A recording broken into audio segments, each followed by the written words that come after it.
Are you androgynous? If you're here, you're meant to hear this message. The goddess of the moon, her name was Sin. The moon was cut from the sun. The sun and the moon are the exact same size. Yahweh was the god of the moon. Yah means moon. And when his son was sacrificed, the sacrifice of the sun was the S-U-N, sun. Adam was cut into Eve.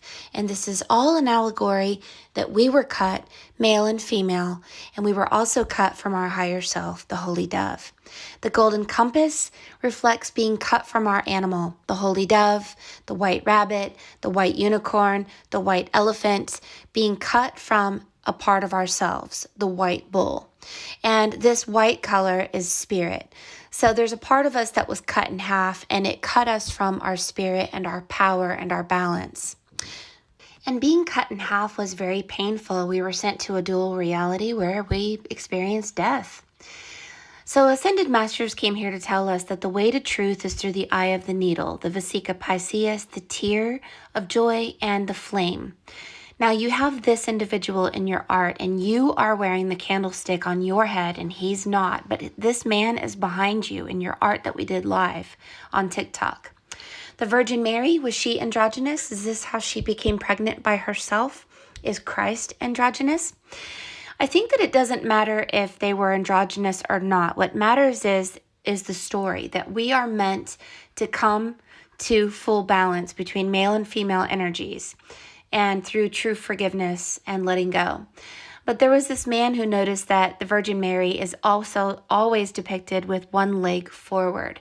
And he believes that these goddesses that have their one leg forward or have strong jaws and strong arms like the Statue of Liberty reflect androgynous energy.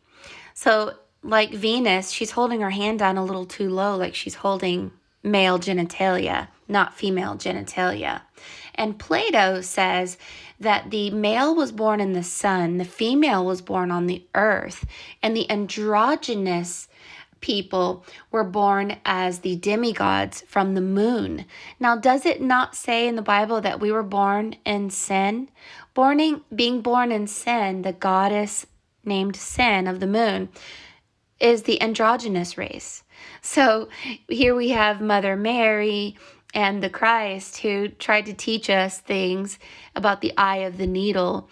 And there's something about being born in sin and being the daughters or sons of an androgynous race. So this androgynous energy is about the initiates. So in order to be an initiate, you have to go to school. And in order to go to school, to gain power and knowledge, you have to understand that these androgynous statues and gods and demigods are all over the earth. And we have to understand the symbolism within ourselves and outside of ourselves and be comfortable with it, because this is where we're going. And I don't know what the truth of the matter is, like, are we actually going to bounce into an androgynous body or what? But this two-headed statue caught my eye because you have the two-headed bald eagle in your piece. The American flag is being cut in half, dominated by the two-headed eagle, 33 Kundalini awakening, but is also Russia's national symbol. Find that very interesting there. But this isn't the only bird that is showcased in your art. The peacock is the animal that was the original phoenix.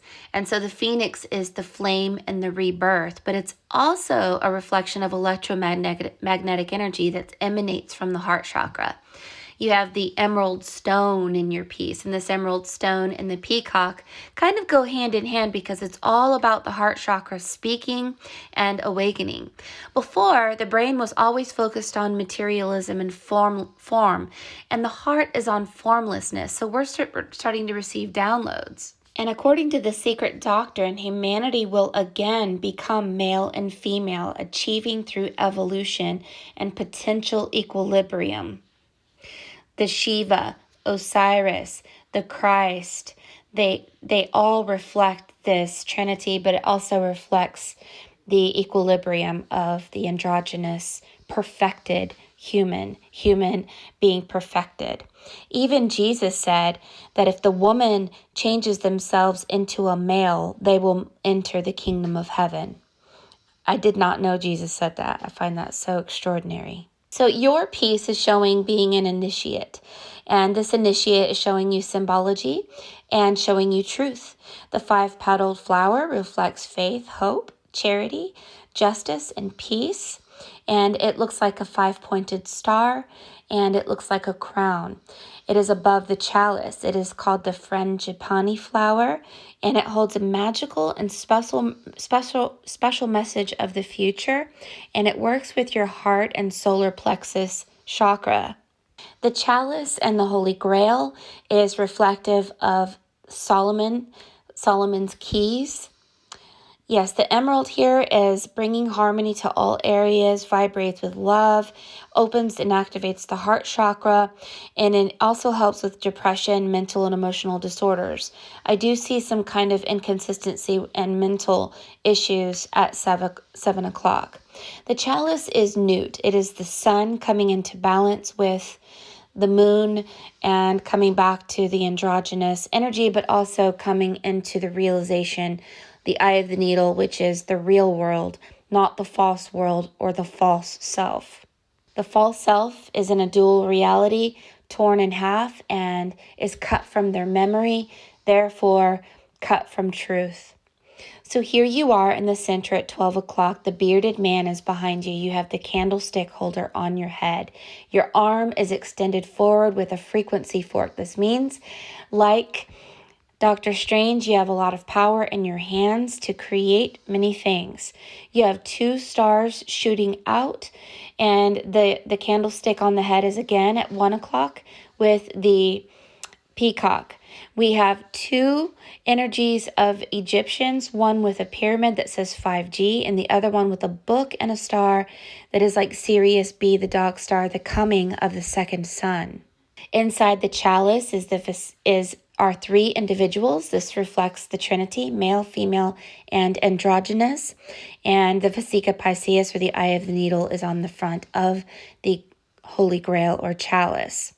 The emerald diamond is at 7 o'clock, and the golden corona crown, the corona borealis, is there to talk about becoming into mental balance, heart and head.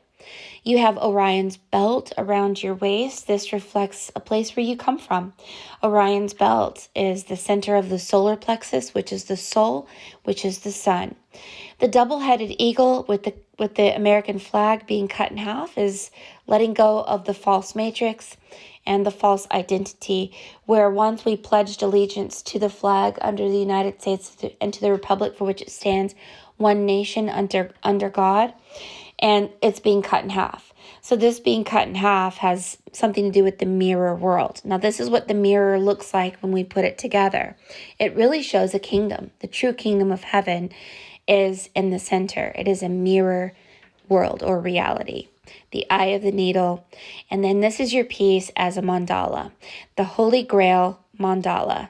If you look at things very closely, you'll see some very significant images. Thank you so much for what your piece has taught all of us, about all of us being the sun, the moon, the head, the heart, male and female, androgynous.